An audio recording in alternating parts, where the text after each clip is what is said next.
और चिंताजनक है कि आज समाज दोराहे पर है कि आज जो आरएसएस की लॉबी है, आरएसएस के कार्यकर्ता हैं, भाजपा के बहुत सारे गुंडे हैं, वो बिल्कुल साधु वेश में रह करके आज बहुजन समाज के परिवारों में वो जाने का काम शुरू कर दिया है। मानवर कांशीराम साहब का जो आपने जिक्र किया, बाबा साहब का जिक्र किया, तो बाबा साहब के इंतकाल के बाद बहुजन समाज तो बिल्कुल ऐसा था, सोया हुआ था। लेकिन और बाबा साहब का नाम भी यहाँ इस इंडिया से खत्म सा था। संविधान तो यही था, फोटो भी यही था बाबा साहब का, उनके वॉल्यूम भी यही थे, किताबें भी यही थी, लेकिन बाबा साहब को जानने वाले लोग इतने नहीं थे। लेकिन धन्य रहे कांशीराम साहब, उन्होंने समाज को जगाया और जितने संत महापुरुष बहुजन समाज में पैदा हुए उनके विषय में जानकारी दी, और जब जानकारी दी तो उनके संघर्ष को बताया।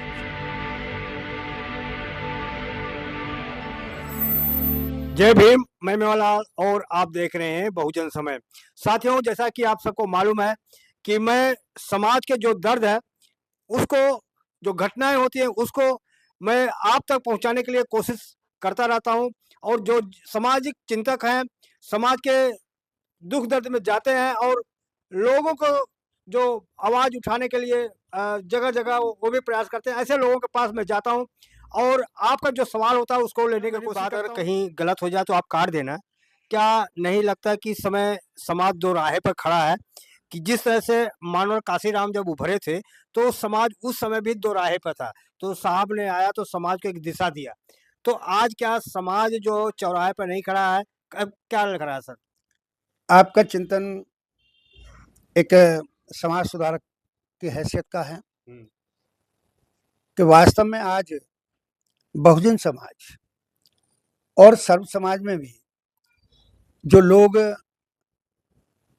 खुरापाती मानसिकता के नहीं हैं, वो सब के सब लोग आज वास्तव में एक विचलन की स्थिति में हैं और भ्रमित हो रहे हैं। क्या कि आज जिन लोगों को बाबा साहब का नाम सुनना पसंद नहीं था, बोलना पसंद नहीं था, लिखना पसंद नहीं था, हालांकि माननीय बहन जी ने, मानवर कांशीराम साहब ने इनको मजबूर कर दिया बाबा साहब का नाम लेने के लिए।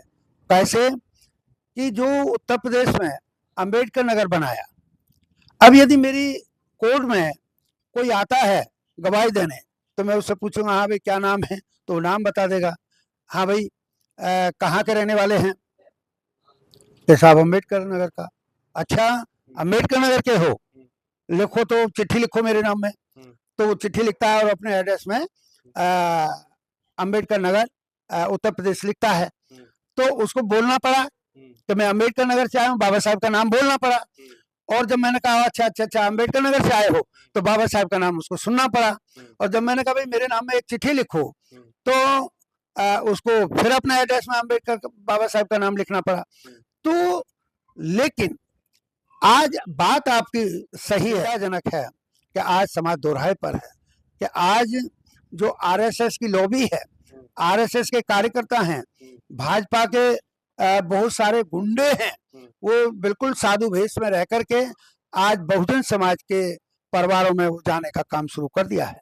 मानवर कांशीराम साहब का जो आपने जिक्र किया, बाबा साहब का जिक्र किया, तो बाबा साहब के इंतकाल के बाद बहुजन समाज तो बिल्कुल ऐसा था, सोया हुआ था। लेकिन और बाबा साहब का नाम भी यहाँ इस इंडिया से खत्म सा था। संविधान तो यही था, फोटो भी यही था बाबा साहब का, उनके वॉल्यूम भी यही थे, किताबें भी यही थी, लेकिन बाबा साहब को जानने वाले लोग इतने नहीं थे। लेकिन धन्य रहे कांशीराम साहब, उन्होंने समाज को जगाया और जितने संत महापुरुष बहुजन समाज में पैदा हुए उनके विषय में जानकारी दी, और जब जानकारी दी तो उनके संघर्ष को बताया तो समाज उससे एक तरह से चाहत में बना कि भाई और ज्यादा जानकारी चाहिए इनकी। तो उसी सीरीज में बाबा साहब के विषय में जब समाज को जानकारी दी तो बहुजन समाज बाबा साहब को जानने लगा, मानने लगा, और बहुजन समाज के लिए बाबा साहब का नाम और बाबा साहब का चित्र पूजा के पात्र बन गए। लेकिन आज बहन जी प्रयास कर रही हैं, वो बात ठीक है, वहाँ राजनीति भी है, लेकिन जो बहुजन समाज की स्थिति है वो दोराहे पर खड़े होने वाली है, इसमें कोई दो राय नहीं है। और जो बहुजन समाज के लोग हैं वो भ्रमित हो रहे हैं, और यहाँ तक कि वो मनवाद की और आरएसएस की जो कैडर वाली बातें हैं उन पर चलना शुरू कर दिया है। मेरी मुलाकात बहुत सारे लोगों से होती है, उन्हें समझाने का काम करता हूँ, बताता हूँ। फिर वो कभी-कभी ये कह देते हैं कि साहब जो कैडर हमें आरएसएस का मिला है, उस पे आपके कैडर का असर नहीं कर रहा हूँ पड़ता है। कि बाबा साहब का मैं चर्चा कर रहा हूँ जो 6 दिसंबर पे है। तो बाबा साहब का एक सपना था कि उनको तो कि शिक्षा वो शेरनी का जो दूध है वो पिएगा दहाड़ेगा। शिक्षित बनो, संगठित रहो, संघर्ष करो। ये बाबा साहब का सोच था। समाज को शिक्षा के तौर पे बनाना चाह रहे थे। कि जैसा कि हिंदुओं को क्या कहते हैं बीएचयू मिल गया सर, मुसलमानों को एएमयू मिल गया, लेकिन जो दलित है, बहुजन है, उसको क्या मिला सर? हाँ, इसमें भी आपका जो सवाल है, बड़ा आज के समय का माकूल सवाल है कि हिंदुओं को बीएचयू मिल गया, बनारस मिल गया, और मुस्लिम समाज के लिए एएमयू मिल गया अलीगढ़ में, अलीगढ़ मुस्लिम विश्वविद्यालय। और दलित तो जो अभी मैंने चिंता जाहिर की कि जिनके पास कुछ नहीं था, न शिक्षा थी न कुछ थी, जब पढ़े लिखे लोग नहीं हैं तो वो कोई चिंतन मनन अपने हित में कर ही नहीं पाते हैं। इसीलिए तो बाबा साहब ने सबसे ज्यादा जोर शिक्षा पर दिया कि जब शिक्षित हो जाएगा आदमी तो उसको पूरा सामाजिक, आर्थिक, कानूनी, मेडिकल, सारे उनमें उसको ज्ञान हो जाएगा। और जो आज आपने दोराहे पे समाज की बात कही है, वो उसी का असर है कि शिक्षा के आधार पर बहुजन समाज में बहुत सारे लोग मेरे जैसे एडवोकेट हैं, और हमारे जो एक तरह से सम्मान के पात्र होते हैं जज साहब, आज जज भी हैं लेकिन लोअर कोर्ट तक ही हैं, आगे नहीं जाने देते हैं, वो एक अलग मुद्दा है।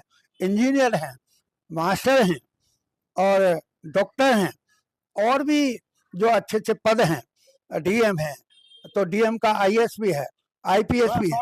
बताएं तो शिक्षा के प्रभाव से जब ये बहुजन समाज इतना कुछ आगे बढ़ने का प्रयास कर रहा है, तो इस प्रयास को ही तो रोकना ब्राह्मणिज्म का सबसे बड़ा उद्देश्य है।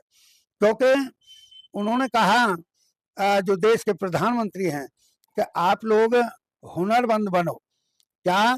हुनरमंद बनो।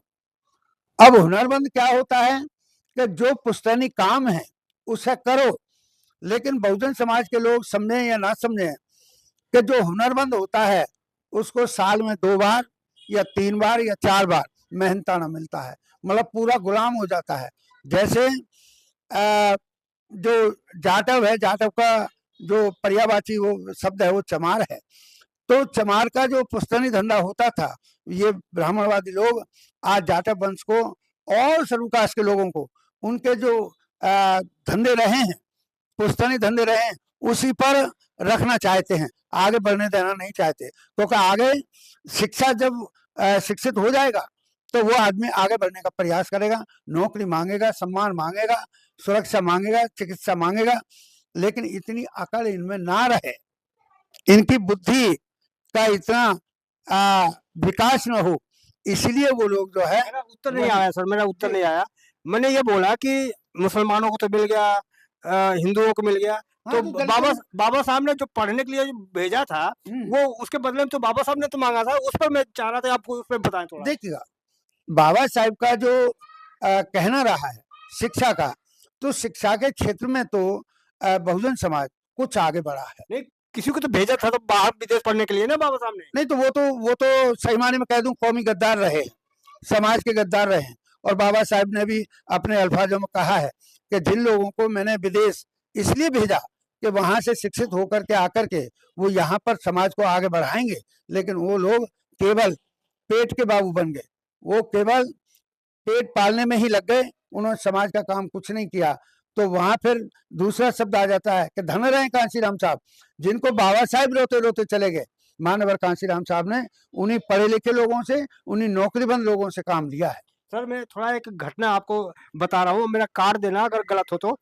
साथियों, एक बार मानो बाबा साहब आगरा में गए थे, तो वहाँ अपना भाषण देते रहे, तो रोते हुए कहा था कि हमने सोचा था कि हमारा समाज पढ़े लिखे लोग जो है, जो हमारा पीछे समाज रहेगा उसको आगे लेंगे, लेकिन हमारा समाज पढ़ लिख करके के जो आगे है उसको हाथ पकड़ रहा है, लेकिन जो हमारा पीछे है उसको हाथ नहीं पकड़ रहा है। तो बाबा साहब रोते हुए कहा था सर ये बिल्कुल बात सही है कि मान लीजिए मैं जिस परिवार में पैदा हुआ हूं, तो वो गरीब परिवार रहा है।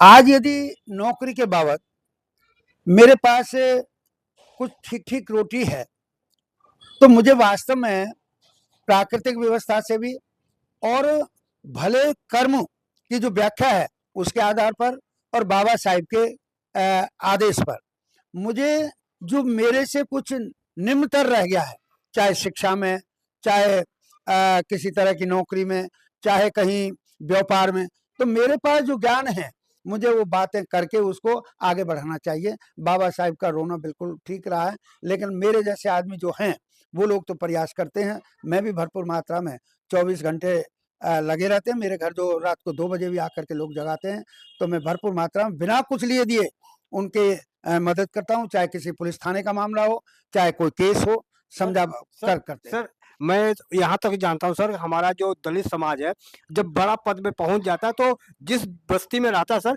उस बस्ती में जाना पसंद नहीं करता है। वो जो पॉश कॉलोनी है, वहाँ पर रहना पसंद करता है, लेकिन अपने दलित बस्ती में जाने के लिए नहीं पसंद करता है। हकीकत है। इस नहीं, बात को काशीराम ने भी कहा था कि हम आप सर, बिल्कुल मैं कह रहा हूँ, मानो काशीराम ने कहा था कि हमारा समाज जब पढ़ लिख कर बड़े पद पर जा जाता है, पैसा हो जाता है, तो समाज से कट के रहता है। जब उसकी कुटाई पिटाई होती है तब समाज आ तो जाता है। समाज की तरफ आता है लौट करके। ये बात बिल्कुल आपकी हकीकत है, सही है। और ये एक ब्राह्मणवादी परंपरा, एक मनुवादी परंपरा का सिद्धांत है। जो मनुवादी प्रथा में जातिवाद आता है, जातिवाद में जो क्रम आता है कि उससे नीचे, उससे ऊंचा ये, उससे ऊंचा ये, उससे ऊंचा ये, उससे ऊंचा ये, सबसे ऊंचा ये, तो वो अपने को नापता है कि जिस जाति में वो पैदा हुआ है, जिस समाज में वो पैदा हुआ है, उस समाज में वो कितने स्तर पर है। तो फिर वही ब्राह्मणवादी परंपरा के अनुसार, क्योंकि वो भी मनवादी बन गया है, पूरा मानसिकता उसकी मनवादी बन गई है, उसी आधार पर वो भी जो है अपने से नीचे वाले को बात नहीं करता है। अमीरी में, गरीबी में, शिक्षा में, किसी भी तरीके से वो अपने से निम्नतर मानता है, वो उससे बात करने का राजी नहीं होता है, अपने से अपर को बात करने का प्रयास करता है। लेकिन मनवादी प्रथा ये कहती है, वो जान लेती है कि ये आखिरकार है कौन, तो वो भी फिर उससे बात नहीं करते हैं। जब उससे बात नहीं करते, और कभी कभी तो ऐसा होता है कि वो बनावट दिखाता है, तो उसकी ठुकाई पिटाई हो जाती है। तो ठुकाई पिटाई हो जाती है तो वही मनवादी करते हैं। जिस मनवादी प्रथा को ढोया है, उसी मानसिकता को चला रहा है, उसी मानसिकता के आधार पर उसकी ठुकाई पिटाई, उसकी बनावट में ठुकाई पिटाई हो जाती है। तब वो समाज में लौटता है कि देखो देखो मेरे साथ ऐसा हो गया है। तो फिर समाज तो उसने मजबूत बनाया नहीं जो समाज उसकी मदद कर सके। आखिरकार ऐसे लोग फिर बेइज्जत होकर के जिंदगी बिताते हैं। सर, मैं एक क्यों समझ रहा हूँ कि बाबा साहब ने शिक्षा के मामले में तो ये कर दिया सर, और धार्मिक स्थल पर जैसे हिंदुओं के लिए तो देखो मथुरा है, काशी है, अयोध्या का मंदिर भी बन गया, मुसलमानों को मक्का है, लेकिन जो बहुजन है उसके लिए धार्मिक स्थल कौन सा जगह है? देखिएगा, जहां तक मुस्लिम समाज की बात है, तो उनकी बाबरी मस्जिद थी या और मस्जिदें हैं, लेकिन दलितों में दोनों ही प्रकार के लोग हैं कि वो मनवादी व्यवस्था को ढोते फिर रहे हैं, पूजा पाठ में लगे हैं, तो वो तो फिर उनमें शामिल हो गए, मनवादियों में। उनके पास मंदिर बतेरे सारे हैं।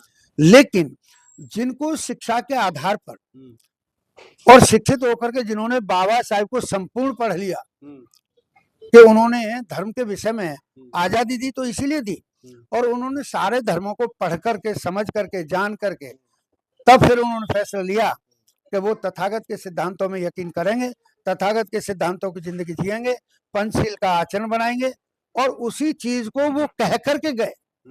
उन्होंने धर्म जब चेंज किया, तो उस दौरान उनके साथ 10-12 लाख लोगों ने बौद्ध धर्म अख्तियार किया था। तो धर्म को अख्तियार करने के बाद जो धर्म की सबसे बड़ी पहचान है, जो तथागत से जुड़ी हुई है, वो जो बोध गया मंदिर है, वो बोध गया मंदिर हम लोगों के कुछ ऐसा माना कि ये हमारा होगा, लेकिन वहां पर भी उन्हीं गैरों का कब्जा है, मनवादियों का कब्जा है। और इतने बेशर्म लोग हैं, एक तरफ संविधान को मानते हैं, दूसरी तरफ जो हमारा अधिकार है उसे छोड़ते नहीं। अरे भाई, तुम्हारा अगर मंदिरों पर कब्जा है तो मंदिरों तक सीमित रहो, और यदि किन्हीं मुसलमानों का किन्हीं मस्जिदों पर कब्जा है तो वो वहां तक सीमित है, ईसाई वो चर्च तक सीमित है। तो भाई बौद्धों को भी तो आप जो बोध गया मंदिर जो कब्जा रखा है उसे छोड़ दो ना बौद्धों के लिए। तो वहां पर पूरी संस्कृति अपना फलीभूत हो धम्म की। तो आपने बिल्कुल ठीक सवाल उठाया है कि जो दलित वंश है, दलितों को इस देश में किधर जाना चाहिए? जाना तो सीधा सीधा धम्म की तरफ जाना चाहिए। जी। क्योंकि धम्म में तथागत के जो पंचशील का सिद्धांत है, जिसने पंचशील का आचरण बना लिया ना, उसे फिर जमाने में इस जमीन पर कहीं पर भी किसी पूजा मैं ये करूँ करने की जरूरत नहीं। मैं वो कहाँ जाए? उनके पास तो मंदिर है ना, गुरुद्वारा है ना, वो आखिर कहाँ जाए, कहाँ पे जाए? नहीं, देखिएगा, बोध गया मंदिर की मैंने बात कही, लेकिन साथियों ने प्रयास करके, हिम्मत करके, आपस में कुछ कुछ चंदा करके बौद्ध विहार बनाए हैं। तो वहां पर बहुजन समाज के लोगों को जाना चाहिए, जैसे मंदिरों में पूजा करने जाते हैं लोग, और शनिवार वाले इतवार वाले दिन ईसाई लोग भी अपने चर्च जाते हैं। इसी तरीके से धर्म का अनुसरण करने के लिए और जानने के लिए, समझने के लिए हर दलित को, चाहे उसमें दलितों में कास्ट कोई भी क्यों नहीं है, उनको तथागत के सिद्धांतों पे आचरण बनाने के लिए बौद्ध विहारों में जाना चाहिए, और हर इतवार को वहां जाकर के सुनना चाहिए। जो हमारे बौद्धाचार्य हैं उनको सुनना चाहिए, तथागत के सिद्धांतों का वहाँ पर पठन पाठन होता है, और बाबा साहिब की भी चर्चा होती है वहाँ पर। और जो बहुजन समाज में जितने भी संत महापुरुष पैदा हुए हैं उनके चरित्र पर चर्चा होती है, तो वो जानना चाहिए और बौद्ध धर्म की तरफ चला जाए। किस तरह से हमारी बातचीत रही, और आपका सवाल कुछ रह गया हो तो कमेंट में आज लिख देना। अगली वीडियो बनाऊंगा सर के साथ, तो वो सवाल सर से वीडियो बना लूंगा। हमारी बातचीत कैसी रही प्रतिक्रिया में जो बताएं, और आपसे निवेदन है, और कहाँ से देख रहे हैं आप वहाँ लिख देना, और आप हमारी आर्थिक मदद भी करें, ताकि आपके ही बल पर मैं पलता हूँ फलता हूँ। जय भीम, जय भारत, बहुजन समाज दिल्ली।